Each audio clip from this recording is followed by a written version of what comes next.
Alright, so welcome back friends.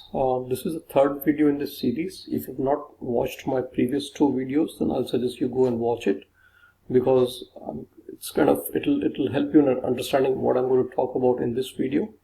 So in this third video, in the previous video we talked about how the returns are distributed normally if we plot the returns of a particular investment. And then we said it's kind of the returns are distributed. So this is a chart, and we talked about the bell curve, right? Let me just bring it a little bit further so that you can see the complete chart. Okay, hopefully you should be able to see it now. All right, here you go. So now we talked about this is on the right. What you're seeing is a bell curve. It's called as bell curve. And why it is called bell curve? Because it resembles to the bell, right? So I just put a picture of the bell also so that you can understand. No rocket science, but let me get rid of it, right? So now this is a very important chart in statistics. There is a concept that everything follows normal distribution. When they say normal distribution, like a distribution of something like this. For example, if you have 100 students in your class, and you would try to basically align the students by their height or by their weight, probably you will find that on an average, the distribution of the weight or the height will fall into this particular curve, right?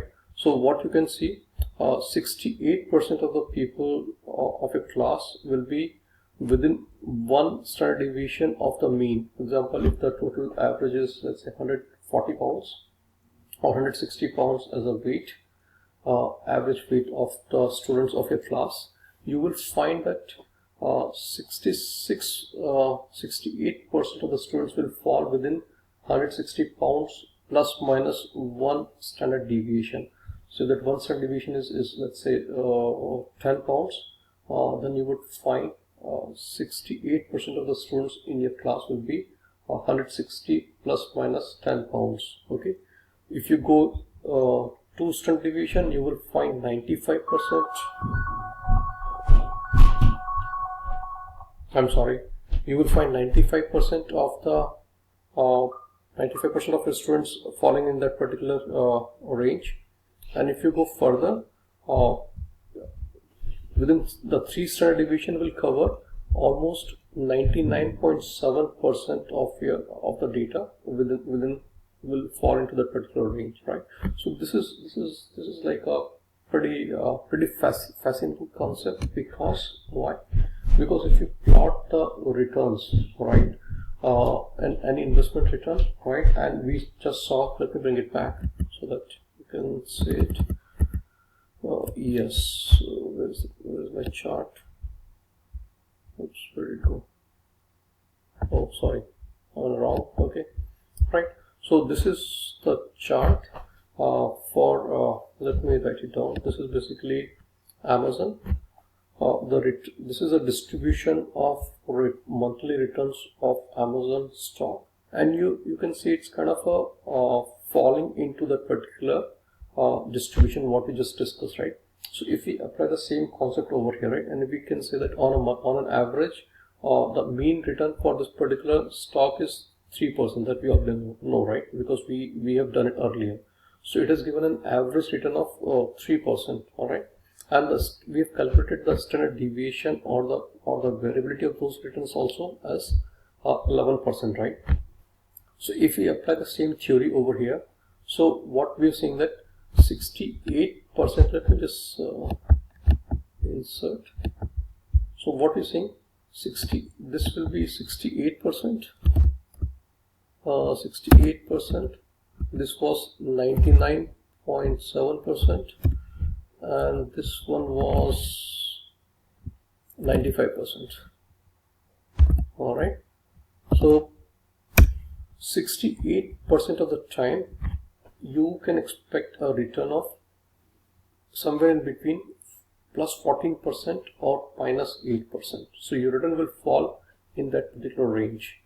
If you want 95% there's a 95% of the times your return will fall within 25%. It can fall somewhere over here 25%, or it can go down also somewhere around 19% negative return, and 99% time it will fall between 36 and 30%. All right, so this is a very interesting concept. For example, I'll tell you from what sense. Let's say you are very risk averse. Okay, you don't want your return to be you don't want your return to go into negative, right? So what you can do, you can basically pick up an investment which, let's say, which is giving you I'm just making it up, let's say it's giving you 5% return, and the variability of those return is only 2%, or let's say only 1%, for example, right?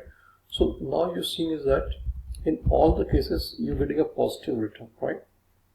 So this kind of return, so in this case, depending upon where you fall in, you can pick up that kind of investment. All right.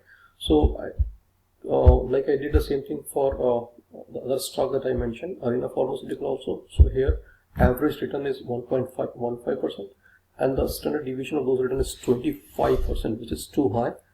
So there's a 66% probability that you might, oh, this is incorrect, should be a negative sign. Let me just make small correction. And this should also be negative. And this should also be negative. Alright.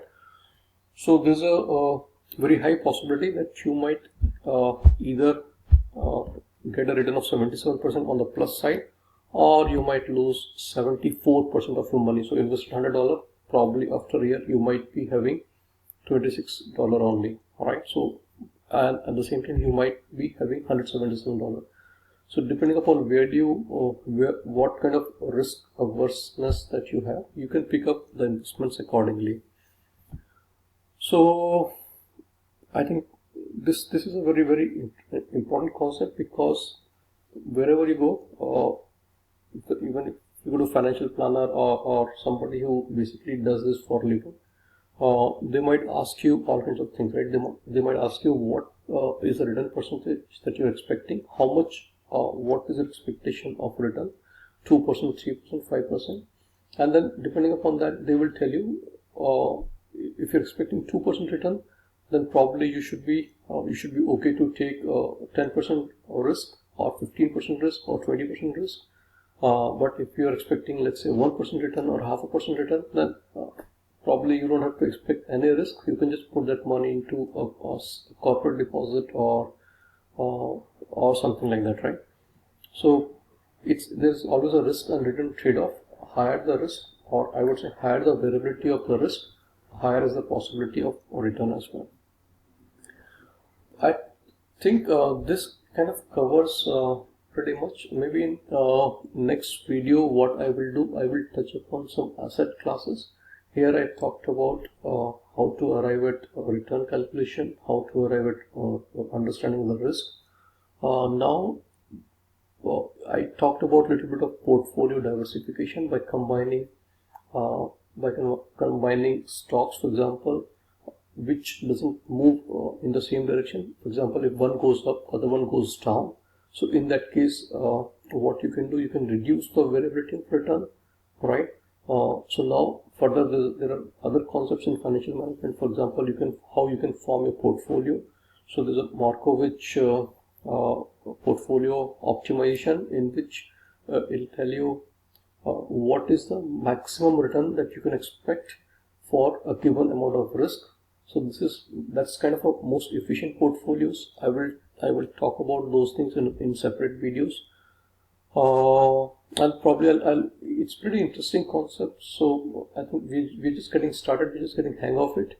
So once we are into thick of things, we will go deeper into these things, and probably we will go further from there. Okay. Thanks for watching. If you have any comments, please write it back to me. If you want me to do some specific videos, I'll do it for you. Just let me know feedback, be it positive, be it negative, so that it's beneficial for both of us. Okay, thank you.